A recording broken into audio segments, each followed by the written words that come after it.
Ahora. Nos encontramos en presencia del geólogo Roberto Lencina Cairuz, a quien le agradecemos que nos acompañe hoy. Brevemente deseo destacar que el geólogo Roberto Lencina Cairuz se desempeña hace más de 30 años como docente e investigador de la Facultad de Ciencias Naturales de la Universidad Nacional de Tucumán y ha sido clasificado por sus alumnos con una muy buena clasificación. En este contexto, deseamos hacerle las siguientes preguntas. Como docente públicamente reconocido por sus alumnos, ¿podemos decir que usted es un líder? Bueno, antes que nada, buenas tardes, buenos días, muchas gracias. Es una pregunta difícil porque en realidad realmente no sé si lo soy, realmente no sé si lo soy. Aparentemente tengo alguna capacidad para conformar grupos de trabajo, no sé si eso se ajusta a las características de un líder o no.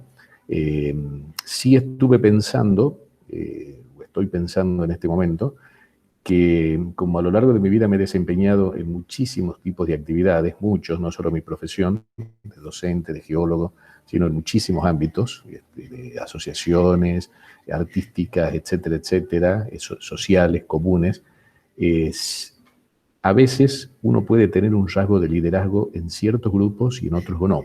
Es decir, no tengo las mismas características en mi grupo de la escuela primaria, de hace 50 años, que tal vez con mis ayudantes en la cátedra.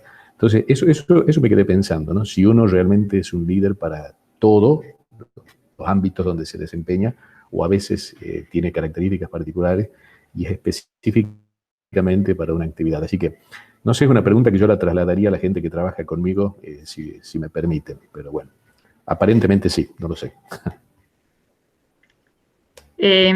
Los docentes que en general ejercen un liderazgo, que podemos decirle un liderazgo consciente, porque de alguna manera motivan a sus alumnos, deben tener bastantes anécdotas que nos podría permitir saber o conocer mejor qué tipo de liderazgo, si es que esa es la palabra, ejerce usted. Bueno, sí he tenido la oportunidad de hablar con líderes y he dirigido un programa sobre liderazgos, comunidades y energías, en donde he podido entrevistar a líderes de comunidades a lo largo de estos años.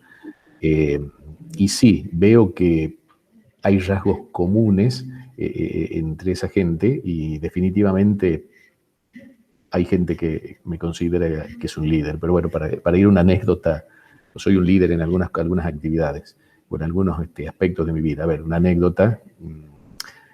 Tengo muchos estudiantes, muchos, bueno, ya son más de 30 años, 33 años en realidad en la docencia universitaria, y especialmente una estudiante de geología que ya está trabajando en la industria petrolera, que es una líder, que es realmente una líder, que ha formado equipos de trabajo, asociaciones estudiantiles, que sigue siendo una líder en su trabajo en YPF. Genera, aparte de geóloga, genera cursos de coaching, liderazgos ella misma, porque ella naturalmente es líder de todos los lugares donde va. Entonces fue muy gracioso porque una vez me dijo que me envió un mensaje.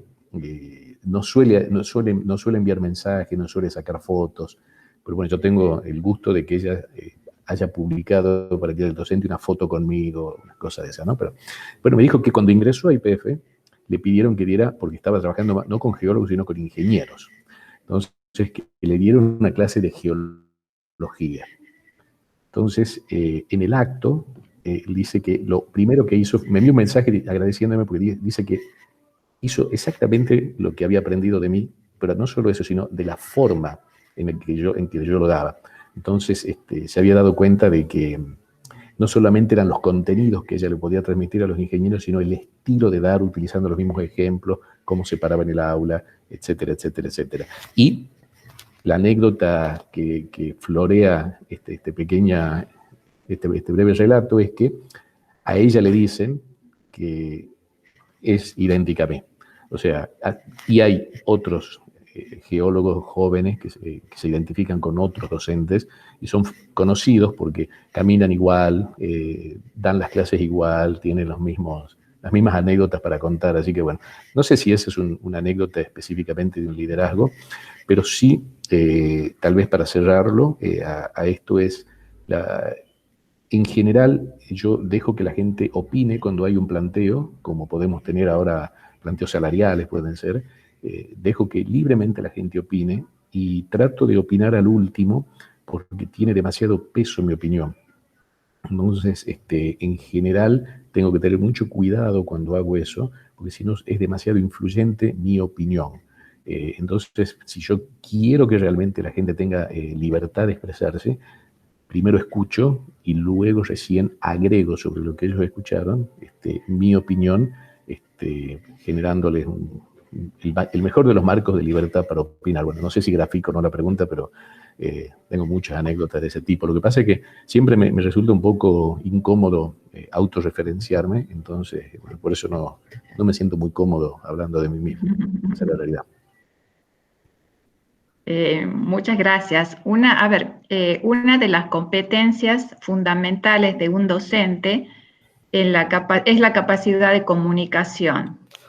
En este sentido, ¿podría por favor decirnos cuál sería usted o cuál considera usted en base, qué es la base de una adecuada comunicación?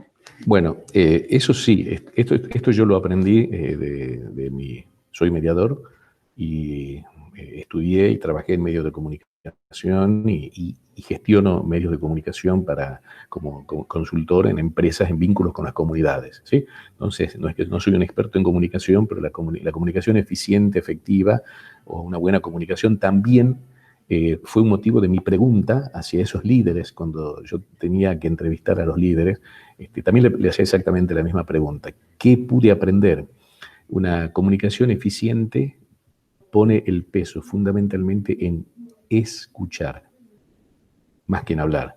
Hay una frase atribuida a Atahualpa que dice, solo habla cuando tus palabras sean más importantes que tu silencio. Y eso siempre ha calado muy hondo. Y bueno, recuerdo a mi viejo, que una vez le pregunté qué era lo más importante para la gente, y él me dijo, para la gente común lo más importante son las cosas simples, y aprender a escuchar. Creo que la comunicación eficiente y efectiva es fundamentalmente escuchar, y si uno está en un rol, querido o no, elegido o no, porque uno no elige muchas veces ser un líder de algo, ¿sí? Sino que la gente lo elige para algunas cosas, es especialmente escuchar, una escucha activa, una escucha atenta, una escucha en donde no solo se escucha lo que la persona dice con sus labios y vocaliza, sino todas las emociones que están detrás o todos los significados que están detrás de lo que la persona quiere decir. Es decir, los verdaderos intereses que están detrás de la verbalización de esa expresión. Una comunicación eficiente finalmente es aprender a escuchar y dialogar. Muchas gracias. Esto me lleva a la última pregunta, que por ahí puede haber influido o no la situación en la que vivimos, pero en este contexto de pandemia, ¿podrías decirnos si entablar comunicación se ha hecho más fácil o más difícil? Las dos cosas. Tenemos actualmente un desafío enorme, histórico, obviamente, es redundante remarcarlo, que es, tenemos que comunicarnos y de formas eficientes, efectivas y a través de medios poco habituales. Incluso en la presencialidad, dentro del grupo familiar, las relaciones se ven afectadas por la comunicación y eso es natural y es lógico que así suceda. Sí, yo creo que no sé si es mejor o peor la comunicación, es diferente.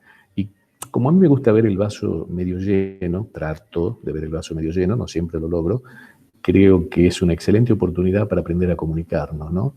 Esto de vernos a través de una pantalla o de escucharnos la voz también nos exige al máximo nuestra capacidad de escucha. Porque incluso la demora, el delay que le llaman entre la comunicación, a veces superponen las voces. Y a veces es un excelente reflejo de lo que nos pasa en el día a día, ¿no? Cuando alguien habla y no deja que la otra persona termine y vuelve, bueno, hemos tenido que aprender a esperar que la otra persona termine la frase para recién hablar. Es decir, estamos aprendiendo a escuchar. Pero eso es una visión optimista de mi parte. Creo que la comunicación también necesita de la presencialidad, necesita de los gestos, necesita de las percepciones sensoriales, de tocarnos, de abrazarnos, y eso también es una comunicación eficiente. No sé si es mejor o peor, es definitivamente diferente.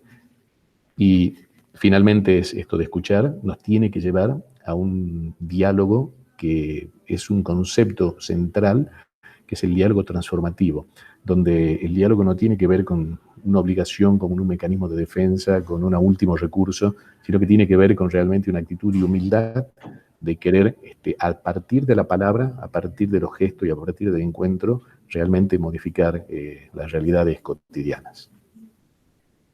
Desde ya le agradecemos muchísimo la participación en esta entrevista y yo particularmente como hermana muy agradecida de no solamente poder nuevamente escucharte, sino también de escuchar con la profundidad en la que has podido llevar cada uno de estos temas. Muchas gracias.